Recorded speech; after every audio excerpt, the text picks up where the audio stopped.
balita na ika'y mawiwili. Mga nagbabagang kamao, mga So mga par, matapos nga pong hindi inaasahan na pagkatalo ng dalawa sa matibay natin na pambato na sina Jerwin Angkahas at Chuna Sultan sa naging laban nila si Japan, ay sa wakas mga idol, nagsalita na po ang ating pambansang kamao Manny Pacquiao patungkol sa mga fighter na bigo makuha ang panalo. Una nga dito sinabi ni Pacman mga idol, pagdating daw sa training camp, hindi mo daw talaga masisisi ang trainer o kahit sino man ang tao na nakapaligid sa iyo kung kulang ka sa training o preparasyon sa aktual na laban. Nasasayo pa rin daw mga idol na kasalalay ang lahat. Kumaga mga idol, depende sa iyo ang magiging outcome ng galawan mo sa bakbakan. Kung gusto mo daw manalo, sumaba ka daw sa matinding training pa lang. Pahirapan talaga ang sarili sa ensayo. Mahigit pa kung ano man ang pinakamahirap na pinagdaanan mo sa tunay na laban. Sa gayon daw mga idol, easy work na lang sa iyo kung paano manalo sa bakbakan. Sinampol pa nga ni Manny Pacquiao mga idol, ang naging laban nito kay Barrera. Aniya alam daw ng lahat na halimaw na fighter ang Meksikano. At maski si Pacquiao, tinitingala nito si Barrera bilang mahirap na kalaban. Pero nagporsige daw si Pacman sa training. Gumagawa daw ito ng halos 36 rounds na sparring kada araw. Kaya 12 rounds lamang ang laban nito kay Barrera. At dito daw nakunan ng base ni Pacman na iba talagang may ibibigay sa kanya na matinding ensayo bago ang laban. Dahil sa bakbakan nila ni Barrera, simula sa una hanggang matapos daw ang laban, hindi man lang ito nakaramdam ng pagod. Parehong lakas at kombinasyon ang pinapakain nito kay Barrera hanggang sa sumuko daw ito sa kanilang bakbakan.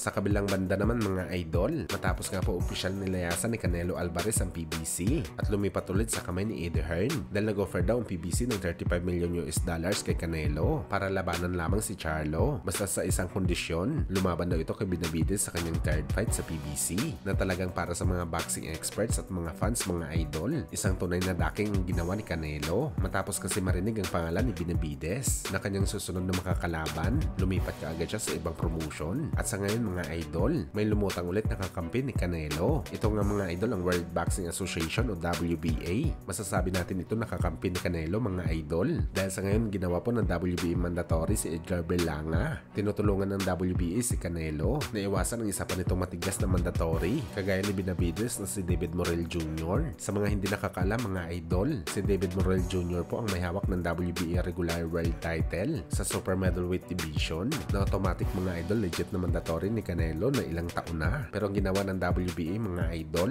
nilagay nila sa mandatory status si Berlanga kahit si Morrell ang may hawak ng secondary title ni Canelo. Well, nakakabastos talaga ito mga idol para sa kampo ni Morrell. Pinaghirapan ito na makaakyat sa mandatory status. Tapos sa isang iglap lamang, ginawa lamang itong second choice at si Demonyo na ang mandatory. So ano pa ang purpose ng WBA secondary title ni Morrell kung hindi pala ito mandatory ni Canelo? At para lang sa sariling opinion natin mga idol, tiyanta natin gawain din ito ng kampo ni Canelo, hindi lang ng WBA. Sino ba naman ang kukontra na sanctioning bodies kay Canelo? Kung kada laban ito at panalo kontra sa mga pipitsugi na kalaban, may 3% sila nakikitain sa night pin ng Mexican superstar. Ibig sabihin nito mga idol, kapag kumita na malinis na $50 million si Canelo, magkakaroon ng WBA ng $1.5 million.